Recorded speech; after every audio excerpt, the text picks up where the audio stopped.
What keeps us wanting to discover more? What makes us look out into the empty black of space and ask, what's out there? Why do we look out into an empty void? A dark abyss that could kill us all in thousands of different ways, and fill that void with imagination. That void should fill us with dread. Yet in many ways it seems to give us hope, speaking to something primal deep inside all of us that even all our intelligence, all our brain power and logic cannot overcome.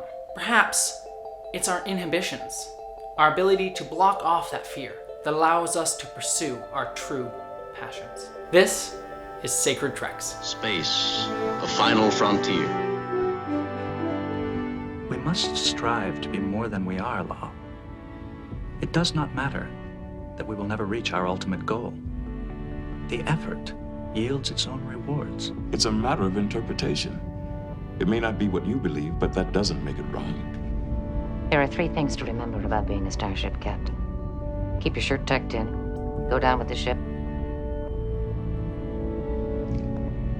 and never abandon a member of your crew. The most profound discoveries are not necessarily beyond that next star. They're within us. Your father was captain of a starship for 12 minutes. He saved 800 lives. I dare you to do better. You're Starfleet's captain. You believe in service, sacrifice, compassion, and love. The needs of the many outweigh The needs of the few. or the one.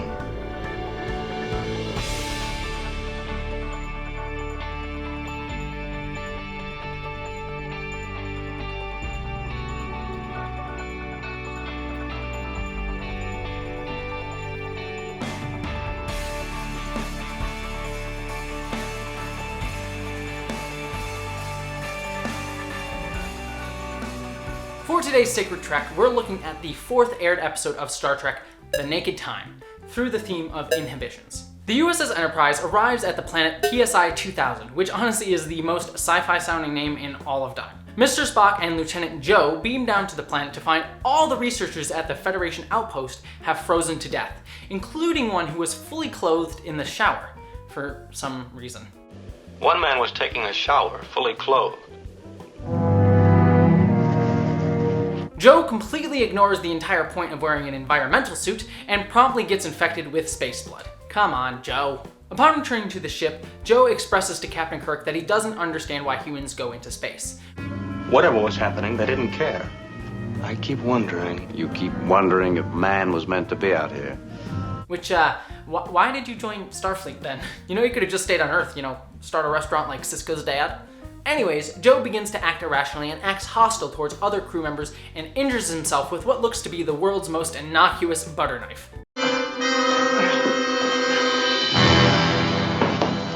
While his injuries weren't life-threatening, he dies in sickbay, to McCoy's surprise, who believes that the man just wished to die. The only reason he died, Jim, is he didn't want to live. Other crew members, including Sulu and Lieutenant Riley, get infected with the same virus as Joe, causing them to begin to act irrationally as well. Sulu begins brandishing a phallic object around the hallways, half naked, at other men, in a scene that in no way seems to foreshadow the actor's eventual coming out. Riley, after ranting about women's rights for some reason, "That's what I like! Let the women work too! Universal suffrage!" Report to sickbay, Mr. Riley. drunkenly takes over engineering just as Sulu's absence begins to cause the Enterprise's orbit to decay, falling into the planet's gravity well. Meanwhile, Spock and Nurse Chapel become infected with the inhibition-lowering virus, causing Chapel to express her love to Spock. The others believe that. I don't. No, I love you. And Spock, who has lost his ability to control his emotions, clearly struggles and pains himself when rejecting her advances. Sorry. Captain is en route engineering, Mr. Spock. Can you take the bridge? After Riley rants about women's dress codes for a while, In the future, all female crew members will wear their hair loosely about their shoulders. And use restraint in putting on your makeup. Women should not look made up. Scotty regains control of engineering, but needs help in order to save the Enterprise. Kirk goes to Spock for help, but ends up getting infected himself. Spock finally manages to pull himself together and manages to math the Enterprise back to safety in a way that would make critics of Star Trek Discovery's use of technobabble disappointed. The Spock math saves the day and sends the Enterprise back in time several days for no apparent story reason other than it was a cool thing to do. We can go back in time to any planet, any era. We may risk it someday, Mr. Spock.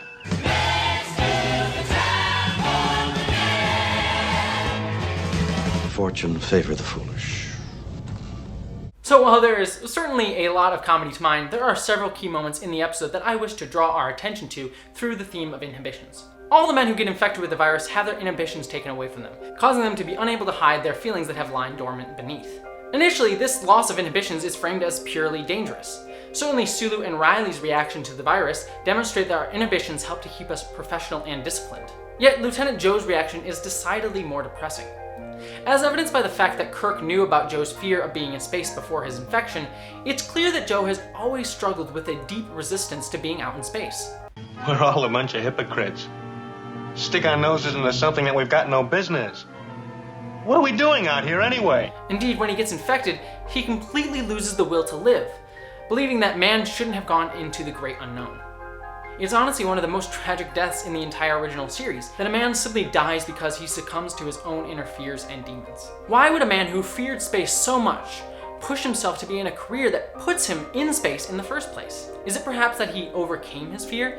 That overcoming his fear and placing a barrier between himself and what he feared most was the best way for him to achieve his best self by joining Starfleet? I keep wondering. You keep wondering if man was meant to be out here. You keep wondering, you keep signing up. When we turn to look at Spock, we see how his inhibitions help him overcome deep pain. Certainly Spock's main character arc throughout the entire franchise, from Discovery all the way through the original series to the movies, is about him finding a balance between logic and emotion. And we begin to see that seep through here, with his pain at having to handle emotions both with Kirk and Chapel.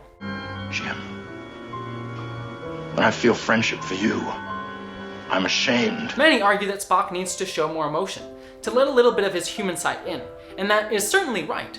See all of Star Trek Discovery Season 2 for more on that.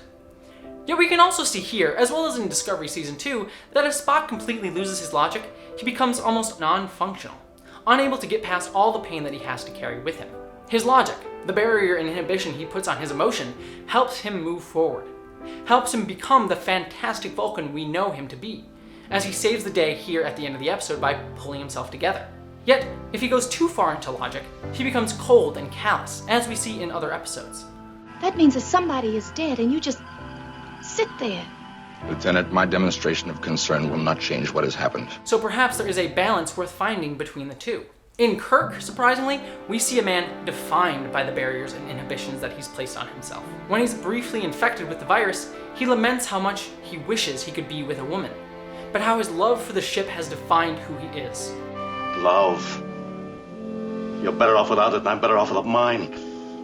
This vessel. I give. She takes. She won't permit me my life. The captain's not permitted. Jim. Many jokes have been made about Captain Kirk being a ladies' man, but his real lady has always been the Enterprise, and his experience with women seems like only minor flings to bring him momentary companionship. Without his inhibitions against finding a woman and settling down, we perhaps wouldn't have the same mythical Captain Kirk that we always knew. Joe, Kirk, and Spock are all characters whose inhibitions are actually what helped them reach for the stars. Yet to go too far in either direction, to let yourself be defined by your pain, passions, or fear, or by ignoring them completely on the other end, means you are ignoring total sides of yourself.